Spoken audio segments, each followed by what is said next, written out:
Cylinder থেকে আগুন লাগছে, সিলিন্ডার থেকে, গ্যাসের সিলিন্ডার থেকে আগুন লাগছে। কিচেন সরাইতে বলছি ভাই, কিচেন গ্যাসের সিলিন্ডার থেকে।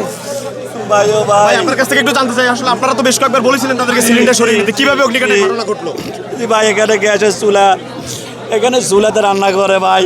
এখান থেকে অনেকগুলা হোটেলের রান্না এখান থেকে যায় ভাই। গ্যাসের বোতল এখানে, সব বোতল এখানে ভাই। আপনার নতুন শিপমেন্ট এখানে ভাই, জি আমাদের চায়না থেকে ঈদের আগে শিপমেন্ট আসছে ভাই। ভাই আল্লাহ কোন অবস্থা নিব রে ভাই, জানি না রে ভাই।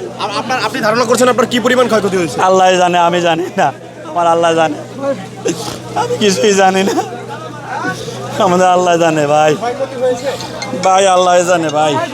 হ্যালো হ্যালো হ্যালো,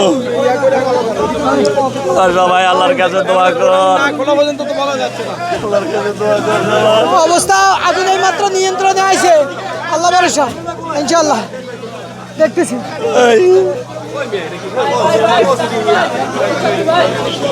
আমরা দেখছিলাম মূলত যার টাইলসের দোকান ছিল তিনি কিন্তু কান্নায় ভেঙে পড়েছেন। এর আগেও এই হোটেল কর্তৃপক্ষকে বেশ কয়েকবার এখান থেকে গ্যাসের সিলিন্ডারগুলো সরিয়ে নিতে কিন্তু অনুরোধ জানিয়েছিল আশেপাশে থাকা দোকানদাররা, এবং তারা কিন্তু তারপরও না সরালে সেই গ্যাসের যেই মজুদ যেখানে ছিল সেই কক্ষ থেকে কিন্তু মূলত সিলিন্ডার বিস্ফোরণের মধ্য দিয়ে এই অগ্নিকাণ্ডের ঘটনা ঘটে। এখন অবধি আমরা দেখতে পাচ্ছি ফায়ার সার্ভিসের 4টি ইউনিট কিন্তু কাজ করছে। তাৎক্ষণিক খবর পেয়ে পলাশী থেকে ফায়ার সার্ভিসের 4টি ইউনিট এখানে এসে উপস্থিত হন এবং এরপরে কিন্তু তারা আগুন নিয়ন্ত্রণে নিতে কাজ করেন। প্রাথমিকভাবে এখন অবধি কিন্তু আগুন নিয়ন্ত্রণে এসে নিয়ে আসা হয়েছে, এমনটি কিন্তু আমরা দেখতে পাচ্ছি।